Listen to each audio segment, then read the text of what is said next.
नमस्कार. New era ॲस्ट्रॉलॉजीमध्ये तुमचं स्वागत आहे. आज आपण 29 जानेवारीला होणाऱ्या अमावस्येबद्दल म्हणजेच न्यू मूनबद्दल बोलणार आहोत आणि त्यानंतर बघूयात की फेब्रुवारीच्या फर्स्ट हाफमध्ये काय प्रकारच्या प्लॅनेटरी एनर्जीज असणार आहेत. हा न्यू मून पॉवरफुल आहे आणि तो मकर म्हणजेच कॅप्रिकॉनमध्ये होणार आहे आणि त्याची ही पॉवर साधारणतः 10 दिवस असणार आहे. जनरली कुठल्याही न्यू मून किंवा फुल मूनची पॉवर 4 ते 5 दिवस अगोदर किंवा नंतरपर्यंत असते.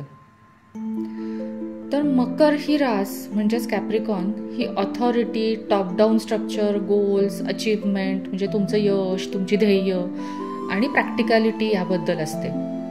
आणि ज्युपिटर म्हणजेच गुरु हा ह्या न्यू मूनशी खूप चांगला संवाद साधतोय. म्हणजे जणू काही गुरुचे आशीर्वादच ह्या अमावस्येला मिळतात. गुरु हा लक किंवा तुमचं भाग्योदय करणारा असा समजला जातो. त्यामुळे तुम्ही असं बघू शकता की ही अमावस्या तुमच्या पत्रिकेत कुठल्या घरात होते आहे. ते घर तुम्हाला कळलं ना तर तुमच्या लक्षात येईल की त्या एरियामध्ये तुम्हाला काहीतरी ब्लेसिंग्स किंवा तुम्ही भाग्यवान असल्यासारखं वाटेल. म्हणजे जर ही अमावस्या तुमच्या करिअरच्या घरात होणार असेल तर तुम्हाला प्रमोशन मिळू शकतं, तुमच्या कामाचं कौतुक होऊ शकतं किंवा तुम्हाला एखादा अधिकार मिळू शकतो. आणि हेच जर का ती तुमच्या मनीच्या सेक्टरमध्ये म्हणजे पैशाच्या घरात पडत असेल तर तुम्हाला पगारवाढही मिळू शकते किंवा एखादा इन्कम सोर्स पण मिळू शकतो नवीन. तसंच तुम्ही असंही बघू शकता की हा जो ज्युपिटर आहे, ट्रान्झिटिंग ज्युपिटर, तो तुमच्या पत्रिकेत कुठे आहे. तिथे देखील तुम्हाला असं वाटेल की काहीतरी नवीन सुरुवात झाली आहे. म्हणजे फॉर एक्झाम्पल तो जर का तुमच्या फॅमिली, होम या सेक्टरमध्ये असेल तर तिथे तुम्हाला काहीतरी नवीन सुरुवात झाली आहे, काहीतरी ब्लेसिंग्स मिळालेत असं वाटेल.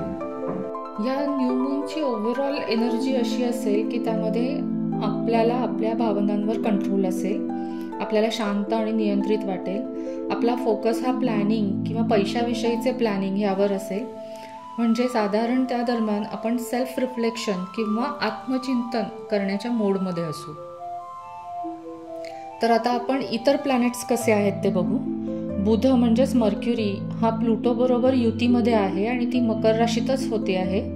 सो बुध म्हणजेच मर्क्युरी हा सगळ्या प्रकारचे कम्युनिकेशन, ट्रान्सपोर्टेशन, प्रवास, टीचिंग, शाळा, कॉलेजेस या सगळ्याशी रिलेटेड आहे. आणि प्लुटो म्हणजे डीप पॉवर, ट्रान्सफॉर्मेशन. त्याला वरवरचं काहीच चालत नाही. तो आपल्याला लाईफ चेंजिंग सिच्युएशनमधनं नेत असतो. त्यामुळे ह्या दरम्यान आपलं थिंकिंग, आपले विचार खूप डीप असू शकतात. आपलं मन एकाग्र होऊ शकतं. त्यामुळे ह्या दिवसात कोणत्याही अवघड किंवा टेक्निकल, अगदी ॲस्ट्रॉलॉजीसारख्या किचकट विषयांचा सुद्धा अभ्यास करणं फायदेशीर असेल. म्हणजे त्या दरम्यान तुम्ही करू शकता, एवढं तुमचं मन एकाग्र होऊ शकतं. तसंच त्या दरम्यान आपण इतरांशी खूप मिनिंगफुल किंवा पॉवरफुल असे पण संवाद करू शकतो. त्यामुळे तुमची अशी एखादी अवघड विषयावरची मीटिंग प्लॅन करणार असाल तर ती त्या दरम्यान करू शकता. ती सक्सेसफुल होण्याचे चान्सेस खूप आहेत. काही जणांना ह्या अशा चर्चांमधून, मीटिंगमधून काहीतरी लाईफ चेंजिंग घडतंय असं पण वाटू शकेल. त्यानंतर युरॅनस इन एरीज म्हणजेच युरॅनस मेष राशीतून आणि मंगळ हा मिथुन राशीतून एकमेकांशी 60 अंशाच्या कोनात असतील. चांगला आस्पेक्ट आहे. खरं तर मंगळ हा मेषेचा स्वामी आणि बुध हा मिथुनेचा आणि युरॅनसला बुधाचा मोठा भाऊ, बिग ब्रदर समजतात. म्हणजे लक्षात येतंय का की ते कसे एकमेकांना वेगवेगळ्या घरांमधनं सपोर्ट करतायत. म्हणजे होणार काय आहे की युरॅनस आणि मंगळ हे इन्व्हॉल्ड असल्यामुळे आपल्याला त्या दरम्यान काहीतरी एक्साइटिंग, धमाल असं करावंसं वाटेल. या दोन्ही प्लॅनेट्सच्या एनर्जीज बऱ्यापैकी पॉवरफुल आणि डायनॅमिक असणार आहेत. आपल्याला काहीतरी नाविन्यपूर्ण, इनोव्हेटिव्ह, क्रिएटिव्ह करावंसं वाटेल आणि त्यामुळे काहीतरी पॉझिटिव्ह पण घडून येऊ शकतं. आपल्यामध्ये एक प्रकारचा आत्मविश्वास असेल ज्यामुळे आपण स्वतःला जसे आहोत तसे ॲक्सेप्ट करू, पण जगासमोरही आपण तसे स्वतःला प्रेझेंट करू कॉन्फिडेंटली. तसंच ह्या दरम्यान आपल्याला रुटीनपेक्षा काहीतरी वेगळं करावंसं वाटेल. सगळ्या जे काही आपल्या कामामध्ये आपण अडकून पडलोय ते सगळं सोडून द्यावंसं वाटेल. या दरम्यान काही जणांना अचानक काही चांगल्या संधी पण चालून येतील. तसंच युरॅनस हा शुक्राबरोबरही सेम आस्पेक्टमध्ये आहे. त्यामुळे काहींना लव्ह ॲट फर्स्ट साईटचा पण अनुभव येऊ शकतो. तर काहींना अचानक कुठून तरी धनलाभही होऊ शकतो. एखादी इन्व्हेस्टमेंटमधनं अचानक फायदा मिळू शकतो किंवा एखादं पैशाचं गिफ्ट मिळू शकतं. कायरॉन हा मीन राशीतून आणि मंगळ हा मिथुनेतून एकमेकांना स्क्वेअर करतायत. हा थोडा अवघड अस्पेक्ट आहे. या दरम्यान आपल्याला आपल्या आतवर खोल अशी काही जी दडलेली जखम आहे किंवा सल आहे त्यामुळे आणि ते व्यक्त करण्याच्या पद्धतीमुळे काहीतरी तणाव येऊ शकतात. आपल्याला असे वाटू शकते की आपल्याला व्यक्त होता येत नाहीये किंवा आपल्या इच्छा अपेक्षा मांडता येत नाहीये. ह्या वेळेस आपण जर का थोडासा सेल्फ अवेअरनेस आणि डिटॅच्ड अप्रोच घेतला, अलिप्तपणे या सगळ्याकडे बघू शकलो तर मदत होईल. तसंच आपण ते जे काही साचलेलं दुःख आहे ते बाहेर काढण्यासाठी एखादी फिजिकल ॲक्टिव्हिटी करू शकतो. काही चालायला जाणे किंवा एखाद्या खेळामध्ये मन गुंतवणे वगैरे असं काही करू शकतो. त्याचबरोबर आपण बॅलन्स लाईफस्टाईल ठेवली, म्हणजे वेळेवर जेवणं झोपणं हे केलं तर आपल्याला स्ट्रेस कमी होऊ शकतो आणि थोडं सकारात्मक वाटू शकतं. आणि ही जी काही कायम दुःख देणारी जी सल आहे ती बाहेर आल्यामुळे आपल्याला स्वतःला ओळखण्याची किंवा स्वतःला हील करण्याची एक संधी मिळेल. तसं करण्याची गरज पण वाटू शकेल. आणि हे करताना आपल्याला 3S ची मदत होईल. S म्हणजे काय? 3 तर सेल्फ रिफ्लेक्शन, सेल्फ केअर आणि सपोर्ट. तर आपण जर का वाद झाले तर त्यामागचं कारण समजून घेऊन कसा मार्ग काढता येईल याचा विचार करू शकतो. दुसरं म्हणजे आपल्याला राग किंवा फ्रस्ट्रेशन आलं असेल तर फिजिकल ॲक्टिव्हिटीमध्ये ती एनर्जी घालवून आपण स्ट्रेस कमी करू शकतो. आणि आपला सेल्फ अवेअरनेस आणि इनर हिलिंग सुरू करण्यासाठी आपण काय पावलं उचलू शकतो याचाही एक प्लॅन तयार करू शकतो. अशा प्रकारे आपण सेल्फ रिफ्लेक्शन, सेल्फ केअर आणि सपोर्ट अशा 3 मार्गांनी आपण स्वतःला कम्फर्टेबल ठेवू शकतो या दरम्यान. मागील 2 व्हिडिओपासून आपण नेपच्यून आणि नॉर्थ नोड म्हणजेच राहू यांच्या युतीविषयी बोलत आहोत. आणि आता फेब्रुवारीमध्ये त्यांच्याबरोबर व्हीनस पण म्हणजे शुक्र पण येऊन मिळालेला आहे.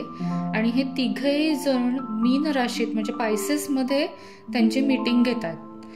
तर हा काळ कसा असणार आहे तर आपल्या ज्या काही भ्रामक कल्पना आहेत त्यातून आपल्याला जागं करून वास्तवाची जाणीव करून देणारा असेल.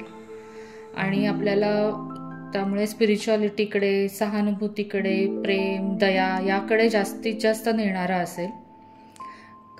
नेपच्यून आणि पायसेस भ्रामक आणि वास्तव यामधली ते रेषा पुसणारे आहेत.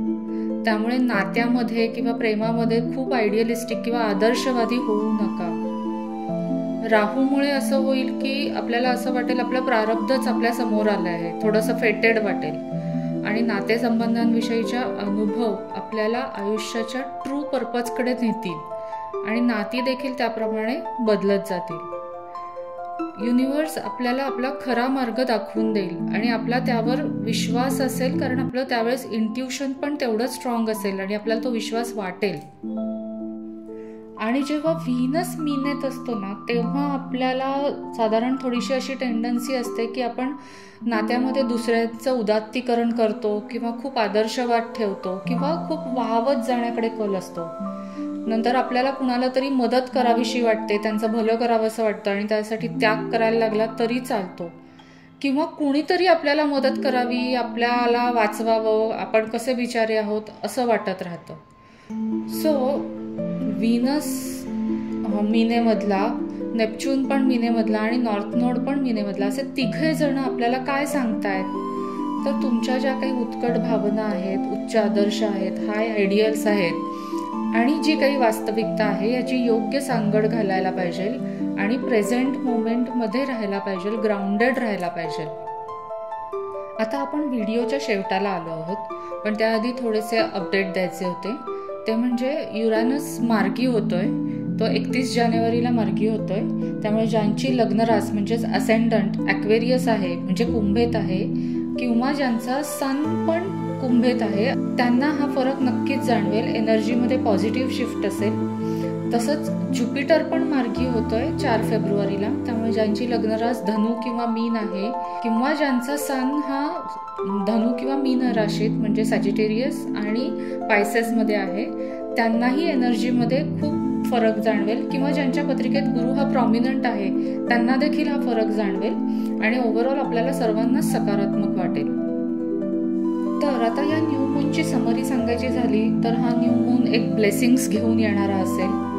आपले मन शांत आणि नियंत्रित असेल, आपण सेल्फ रिफ्लेक्टिव्ह असू, स्वतःमध्ये एक पॉझिटिव्ह बदल करण्याची आपल्याला गरज वाटेल.